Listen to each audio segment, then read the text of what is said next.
ጠጅ ቤት ማረፊያ የላችሁ፣ ጫት ቤት ማረፊያ የላችሁ፣ ቁማር ቤት ማረፊያ የላችሁ፣ ዝሙት ቤት ማረፊያ የላችሁ፣ ስርቆት ውስጥ ማረፊያ የላችሁ። እናንተ ርግቦች ናችሁ። የክርስቶስ እጆች በቀር ምን ማረፊያ አላችሁ?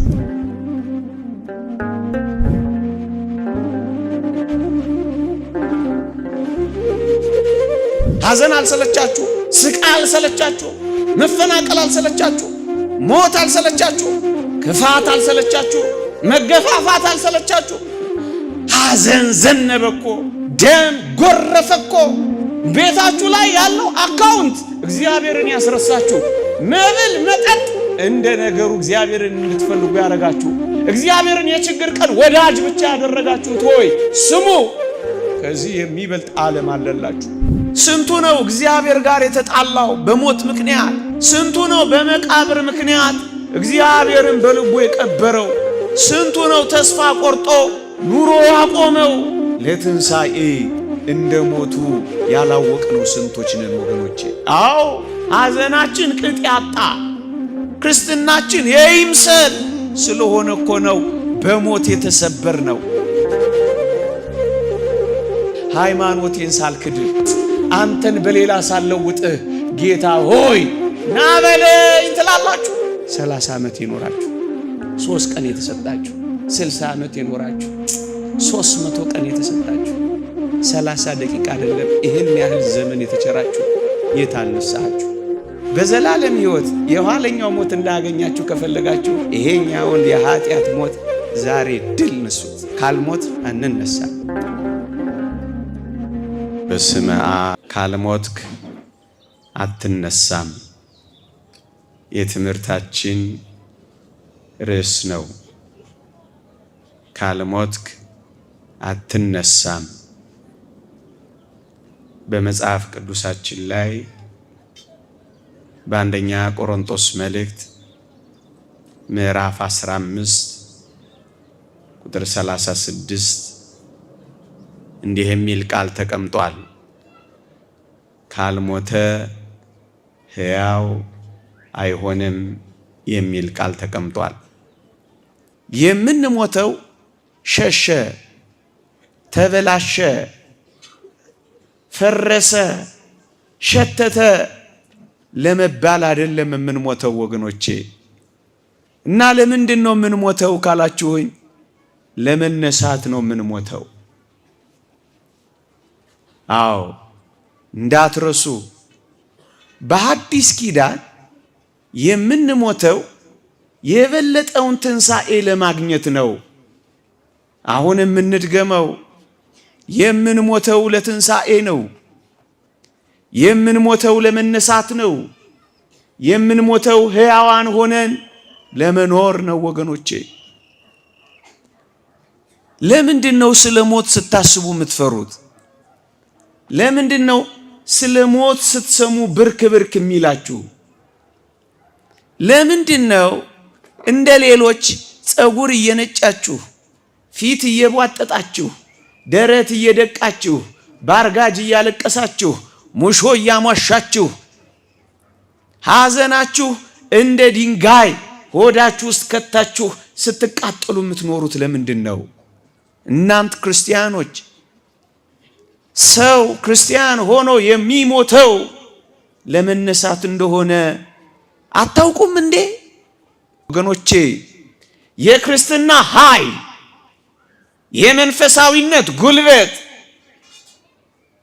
የቤተ ክርስቲያን የማዕዘን ድንጋይ ትንሣኤ መሆኑን ረሳችሁት? የተሰበሰብነው እኮ ክርስቶስ ስለተነሳ ነው። የምናምነው እኮ ስለምንነሳ ነው። በተስፋ ደስ ይበላችሁ፣ በመከራ ታገሱ፣ በጸሎት ጽኑ። ተስፋ ስላላችሁ ትታገሳላችሁ። የትኛው ተስፋ? ከሞትን ነው የምንነሳው የሚለው ተስፋ። ወገኖቼ እውነት ይሄ አረዳድ ቢኖረን ኖሮ ዘምረን አንቀብርም ነበር? ከእግዚአብሔር ጋር እንጣላ ነበር? ያዙኝ ልቀቁኝ እንል ነበር? አብረን ካልተቀበርን እንል ነበር? አሁን የምንሞተው ወገኖቼ ለመነሳት ነው። ካልሞትን ሕያው ስለማንሆን ነው እግዚአብሔር ሞትን የፈቀደው። እደግመዋለሁ። ቅዱስ ባስልዮስ ዘቂሳርያ እንዲህ ይላል፣ ሞት እንኳን ሳይቀር የእግዚአብሔር የምህረቱ ስጦታ ነው ይላል። ሞት እንኳን ሳይቀር እዩ። በውርደት እንዘራለን፣ በክብር እንነሳለን። በድካም እንዘራለን፣ በኃይል እንነሳለን። በመበስበስ እንዘራለን፣ ባለመበስበስ እንነሳለን። ይሄን ታውቃላችሁ። ለክብር ነው የምንነሳው ትላላችሁ። ለኃይል ነው የምንነሳው ትላላችሁ። ሞትን በመቃብር ስፍራዎችና በዛች ሳጥሉ ስለለካናት ኃይሉን ክብሩን የጌታችንን ሰውነት እንዲመስል እሱን ወደ መምሰል ማብለጭለጫችንን ስለረሳነው እኮ ነው አሁን በሞት ምክንያት ብርክ ብርክ የሚለን ፍርሃት የሚይዘን። ወገኖቼ እንዳትረሱ፣ አሁን በአዲስ ኪዳን ሞት እንዲሰለጥንብን አይደለም የምንሞተው። ሊቁ ቅዱስ ዮሐንስ አፈወርቅ ሞት እንደ ቀድሞ አይሰለጥንብንም ይላል። ምክንያት ክርስቶስ ተነስቷላ። እንዳልተነሳ ለምንድን ነው በሞት ፊት የምትፈሩት? ሞትን እንዳላሸነፈ፣ መቃብርን እንዳልረገጠ፣ መፍረስ መበስበስን ድል እንዳልነሳ ለምንድን ነው በመቃብር ፊት የምታፍሩት? እናንተ ክርስቲያኖች እንደ ቀድሞ አይሰለጥንብንም፣ እንደ ቀድሞ አይቆራኘንም፣ እንደ ቀድሞ አይዘንም። ለዚህ እኮ ነው እንደ ሌሎች አንቀላፍተው ስላሉት ታውቁ ዘንድ እንወዳለን። እንደ ሌሎች ግን እንዳታዝኑ፣ ከል ለብሳችሁ ጥቁር ታጥቃችሁ አመድ ነስንሳችሁ ወዮ እያላችሁ እንዳታዝኑ እንወዳለን። ስለ ትንሣኤ ገብቶና እንግዲያውስ አሁን የምንሞተው ለመነሳት ነው። እስኪ ልጠይቃችሁ፣ አንዲት ሸክላ ሰሪ ገሏ ቢሸረፍባት፣ አንዲት ሸክላ ሰሪ ገሏ ቢሰነጠቅባት ምን የምታደርገው ይመስላችኋል? ስትጠግነው አትኖርም፣ ስትለስነው አትኖርም። አፍርሳ አበስብሳ አዲስ የክብር ዕቃ አድርጋ ትሰራዋለች። አዲስ ገናና የሆነ የክብር ዕቃ አድርጋ ትፈጥረዋለች። አዎ በሞት ምክንያት እንድንፈርስ የፈቀደው የክብር ዕቃ ሆነን እንድንወጣ ነው፣ እንድናብለጨልጭ ነው። የምንፈርሰው ለመሰራት ነው። በቃ ይሄ ቢገባን ያዙኝ ልቀቁኝ እኮ አንልም። ይሄ ቢገባን ጭርምት ኩርምት አንልም። ይሄ ቢገባን አብረን ወደ መቃብር ካልወረድን አንልም። ወገኖቼ የምንሞተው ሕያው ሆነን ለመሰራት ነው። የምንሞተው ለመኖር ነው። በቃ ሕያው ሆነን ለመኖር ነው የምንሞተው። ባንሞትስ? አንድ ሊቅ ምን ይላል መሰላችሁ? ባንሞትማ ኖሮ እንደ ሳጥናኤል ሕያው ጉስቁል ሆነን እንቀር ነበር። ሕያው ነው ሳጥናኤል፣ እውነት አሰብ ግን ምንድነው? ጉስቁል ነው። አያችሁ፣ የምንሞተው ሕያዋን ብቻ እንድንሆን አይደለም። እጅግ አስደናቂ ነገር ልንገራችሁ።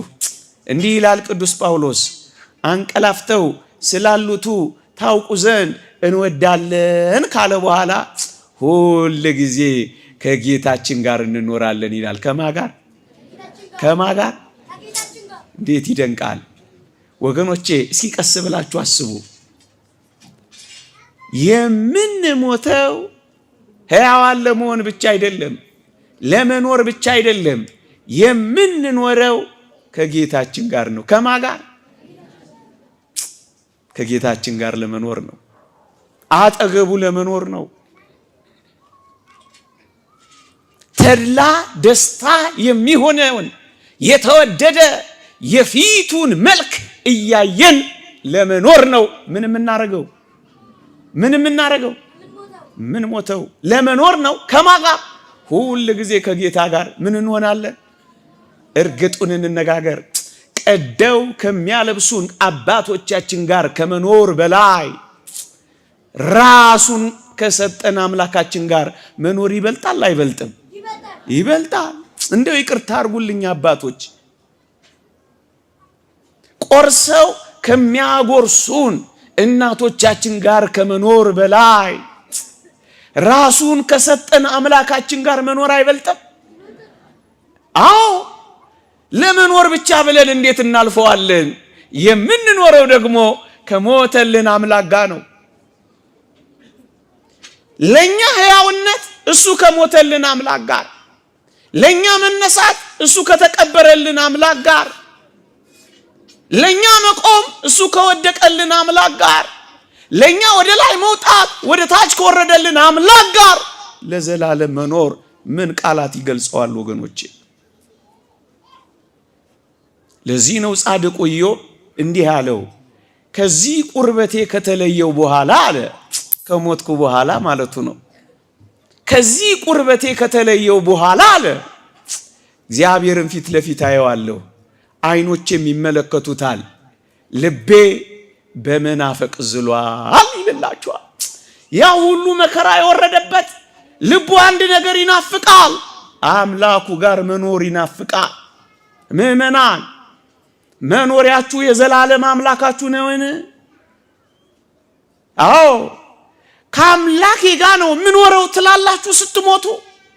ሕያው ብቻ እኮ አይደለም የምትሆኑት፣ አምላካችሁ እቅፍ ገብታችሁ ባሕረ እሳትን በደረቱ ታቅፎ አሻግሯችሁ ለዘላለም ከሱ ጋር እንኖራለን። ይሄ ካልሆነ ታዲያ ክርስትና ምንድነው? ለትንሣኤ መዘመር ምንድነው? መቀደስስ ማስቀደስስ መሰበክስ መስበክስ ምንድነው? ለዘላለም ከሱ ጋር ነው የምንኖረው ማለት ብቻ ነው። ልቤ በመናፈቅ ዝሏል የሚለው እኮ ከሱ ጋር እኮ ለመኖር ነው። በሞቴ ንዑድ ክቡር የሚሆን ሐዋርያውን ጳውሎስን ስላስታውሳችሁ በምድር ላይ ብኖር ለእናንተ ጠቅም ነበር ካላቸው በኋላ ለእኔ ግን ልሄድ ከክርስቶስ ጋር ልኖር ምን እላለሁ? እናፍቃለሁ። ከማ ጋር መኖር ትናፍቃላችሁ ምእመናን? እውነት ይናፍቃችኋል? ይሄ እንጃ ልኖር እናፍቃለሁ እኮ ነው የሚለው። ከሚያስጨንቁን ነገስታት ጋር ከመኖር በላይ ከሚራራልን ንጉሳችን ጋር መኖር አይበልጥም? ክፋት ከተሞላው ዓለም ጋር ከመኖር ደግነትና ርህራሄ ገንዘቡ ከሆነ አምላካችን ጋር መኖር አይበልጥም? የሴራ ትብታብ ካለበት ዓለም ይልቅ እውነትና ጽድቅ ካለበት አምላክ ጋር መኖር አይበልጥም? በምን ቋንቋ እንግለጸው ወገኖቼ? ልኖር እናፍቃለሁ። እንዴት ይደንቃል! ካልሞትን ከሱ ጋር አንኖርም ወገኖቼ። ለዚህ እኮ ነው ለእኔ ሕይወት ክርስቶስ ሞትም ጥቅም ነው ያለው እኮ ቅዱስ ጳውሎስ። ከሱ ጋር ስለሚያኖረን እኮ ነው። እዚህ መኖር ትፈልጋላችሁ? እዚህ መረሳት ትፈልጋላችሁ?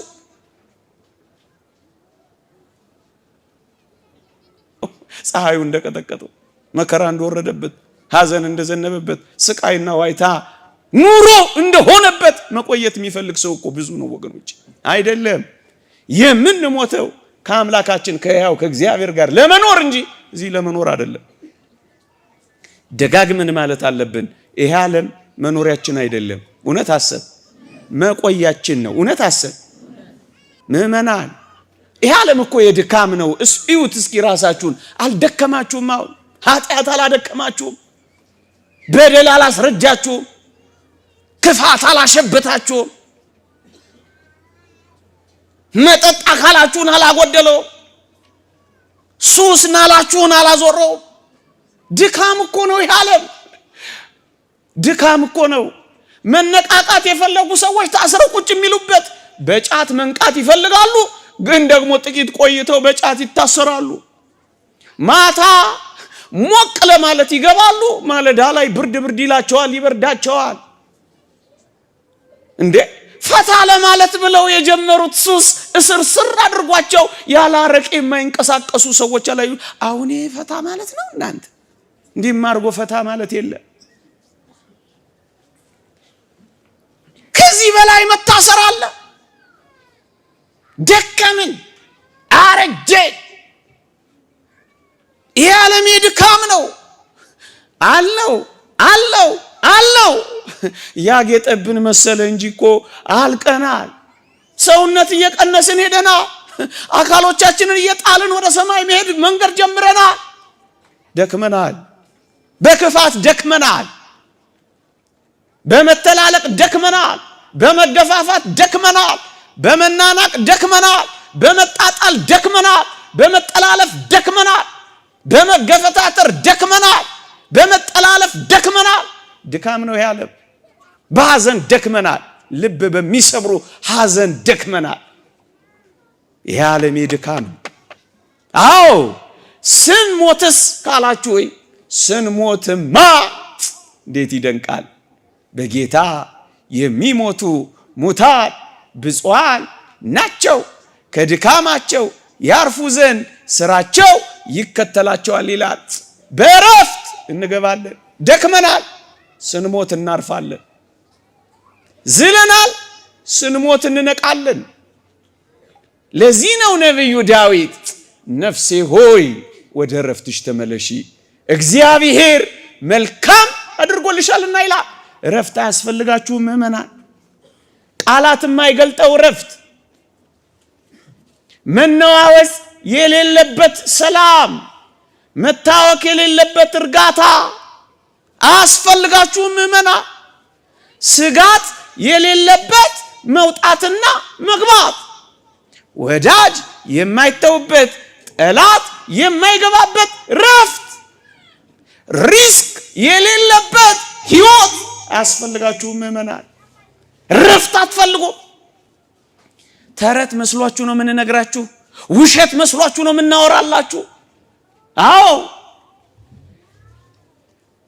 ወገኖቼ፣ የማይናወጥ ወደብ አለን። ማይበል የማያስቸግረው የሰላም መልህቅ በሰማይ አለን። ማረፍ አትፈልጉም? ርፍ ማለት አትፈልጉም? ይሄ ረፍት ከሞት በኋላ የሚገኝ ረፍት ነው። ለዚህ ነው የምንሞተውማ ለዘላለም ለማረፍ ነው። ኦርቶዶክሳውያን ይሄ ሲገባችሁ በሞት ላይ ንቀት ያድርባችኋል፣ ትንቁታላችሁ። ከባድ ነገር እንደማወራ ይሰማኛል፣ ግን እውነቱ ይሄ ነው። እንቁዋን ባህር ውስጥ እንቁ ማዕበሉ ከመድፈቁ በላይ እሷን የሚያሳስባት እንቁዋን እንደያዘች ወደቧ ላይ ማረፍ ነው። ሃይማኖቴን ሳልክድህ አንተን በሌላ ሳልለውጥህ ጌታ ሆይ ና በለኝ ትላላችሁ። መጽሐፋችን እኮ ይላል ሞትን የሚፈልጉበት ቀን ይመጣል አያገኙትም ይላል። በጣም አስጨናቂ ዘመን ይመጣል። ሞት ተፈልጎ የማይገኝበት ዘመን ይመጣ ይሆን? ምንም ያረግ ምግባር የሚያስብ ሲሆን በውድ አስወድዶ አስለምዶ አስፈቅዶ፣ ካልሆነስ በግድ ማይተብ የሚያስበጥስ። ይህን ዘመን ከምታሳየኝ ውሰደኝ እንዳሉት አባቶቻችን 8ኛው ሺህ ሳይገባ ውሰደኝ ብለው ልክ 8ኛው ሺህ ሲገባ ያረፉትን አባት አታውቁ? አታሳየኝ ያሉ እኮ ሰዎች አሉ። ይህን ዘመን አታሳየኝ፣ ሰው ሲተላለቅ አታሳየኝ፣ ወንድማማቾች ሲተራረዱ አታሳየኝ፣ እግሮቻቸውን ጫማዎቻቸውን በልጆቻቸው በአባቶቻቸው በወንድሞቻቸው አስከሬን ላይ የሚያደርጉ ሰዎች አታሳየኝ፣ ክፉ አታሳየኝ።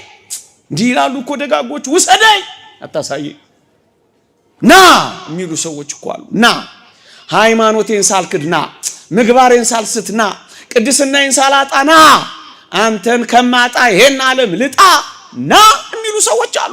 ና እንቁዬን እንዳያስኩ አንተ ጋር ልድረስ ና የሚሉ ሰዎች አሉ።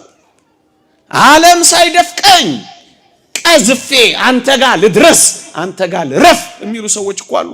አውግስጢኖስ ሊቁ እንዳለው ነፍሳችን ባንተ በቀር በማንም አታርፍም እንዳለው ማን ሊያሳርፈን እንፈልጋለን? ክርስቲያኖች በዚህ ዓለም ላይ ለክርስቲያኖች ማረፊያ አለ? የለም። ከጌታችን እጆች በቀር ማረፊያ እኮ የለንም። ከአምላካችን በቀር እረፍት የለንም። እናንተ ደካሞች ሸክማችሁ ሁሉ የከበዳችሁ ኑና እረፉ። ገንዘብ ያላሳረፋችሁ የክርስቶስ እጆች ያሳርፏችኋል። ውበት ያላሳረፋችሁ የጌታችን ውበት ያሳርፋችኋል። ትምክህት ያላሳረፋችሁ የጌታችን ትህትና ያሳርፋችኋል። ጉልበት ያላሳረፋችሁ የጌታችን ደካማነት ያሳርፋችኋል። ፍቅሩ ያሳርፋችኋል። እርፍ ማለት አትፈልጉ። የዚህ የሙት ዓለም ተገዢዎች አትሁኑ። አትንከራተቱ። ግልጹን ነው መንገር የምንነግራችሁ። አትንከራተቱ። ሕያው ነገር የለበትም፣ ሙት ነው። ዘላቂ ነገር የለበትም፣ አጭር ነው። እውነት የለበትም፣ ሐሰት ነው። ደምግባት የለበትም፣ ከንቱ ነው። አትንከራተቱ። አሳርፋችሁ የቱም ነገር አሳርፋችሁ። ለጊዜው ቅን የምትመስል መንገድ አለች፣ ፍጻሜዋ ግን የሞት መንገድ ነው። ለጊዜው ነው ጣፋጭ የሚመስልህ ግን ይመራል። የት ላይ ታርፋላችሁ? ከክርስቶስ እጆች በቀር ከቁስሎቹ በቀር ህሊናችሁ የት ያርፋል? ምእመናን ርፍ። ዓለም ለምን አይናወጥም? እናንተ የእግዚአብሔር ከሆናችሁ በሚናወጠው ዓለም አትደነግጡም። ልባችሁ ያርፋ። ትመሄድ አትፈልጉም? የት ነው የምታርፉት ምእመናን? እናንተ እኮ ርግብ ናችሁ እኮ። ዓለም ላይ ማረፊያ የላችሁም። ጠጅ ቤት ማረፊያ የላችሁም። ጫት ቤት ማረፊያ የላችሁም። ቁማር ቤት ማረፊያ የላችሁም። ዝሙት ቤት ማረፊያ የላችሁም። ፔንሲዮን ውስጥ ማረፊያ የላችሁም። ስርቆት ውስጥ ማረፊያ የላችሁም። እናንተ ርግቦች ናችሁ። የክርስቶስ እጆች በቀር ምን ማረፊያ አላችሁ? ኑና አረፉ። የተቀበዘበዛችሁ እዚህ የሚያሳርፍ አለላችሁ። ረፉ። የዘላለም ረፍት አለላችሁ። የዘላለም ረፍት አለላችሁ። ዘላለም ሕይወት የኋለኛው ሞት እንዳያገኛችሁ ከፈለጋችሁ ይሄኛውን የኃጢአት ሞት ዛሬ ድል ነሱት። ካልሞት አንነሳ። ይቆየን።